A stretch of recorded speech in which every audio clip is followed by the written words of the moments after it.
Petrol is everywhere. Cars use it, motorbikes use it, even lawnmowers use it.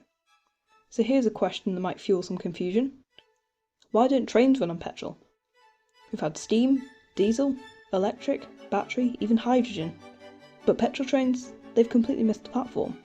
So today we're pulling out the station to answer one question. Why does the UK have no petrol trains? And trust me, there's quite a few reasons. First up, engines. Petrol engines like high revs, speed, lightweight vehicles, and they're great for cars. Absolutely the wrong route for trains. Trains need torque, and lots of it, especially when starting from a standstill with hundreds of tons behind them. A petrol engine trying to haul a full train would have blown up before it even left the platform. Diesel engines, on the other hand, deliver power at high and low revs, and are built for heavy continuous work. Next up, fuel efficiency, and this is where petrol really runs out of steam. Yes, I know, wrong traction type. Diesel fuel has more energy per litre, is better for long distance running, and is far more economical under a heavy load. Petrol engines burn through fuel much faster when pulling a weight, which means higher costs and more refuelling stops. Railways don't like wasting fuel, or money, so petrol never really stood a chance. Now for the biggest problem, safety. Petrol is extremely flammable and its vapour can ignite with just a spark. That's definitely not something you want near a city, station or especially high voltage power lines. Diesel by comparison is much harder to ignite, burns more slowly and is safer to store and handle. Railways are designed to minimise risk, especially in busy cities. A petrol powered train would basically be a moving fire risk, and that idea quite literally blows up. Timing is everything on the railway, and petrol arrived too late. By the time petrol engines became reliable, steam was already dominant and diesel was improving fast. Electrification was on the horizon.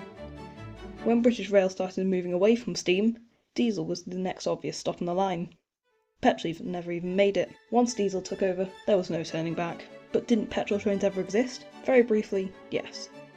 But only in the tiniest sense. There were a few early petrol rail cars inspecting trolleys and light branch line experiments, but they were small, slow and carried hardly anything.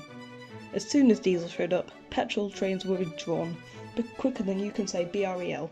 No full-size mainline petrol locos never even became standard in the UK. They were more of a test run than a full service. Then came diesel-electric transmission. This is the final nail in petrol's coffin. Instead of a gearbox struggling with all that weight, diesel-electric trains use an engine to generate electricity and electric motors for traction.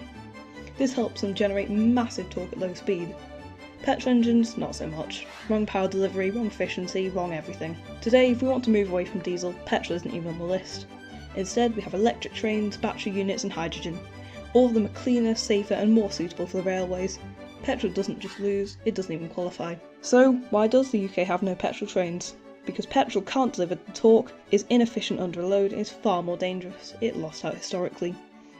And now, it's been overtaken by better technology.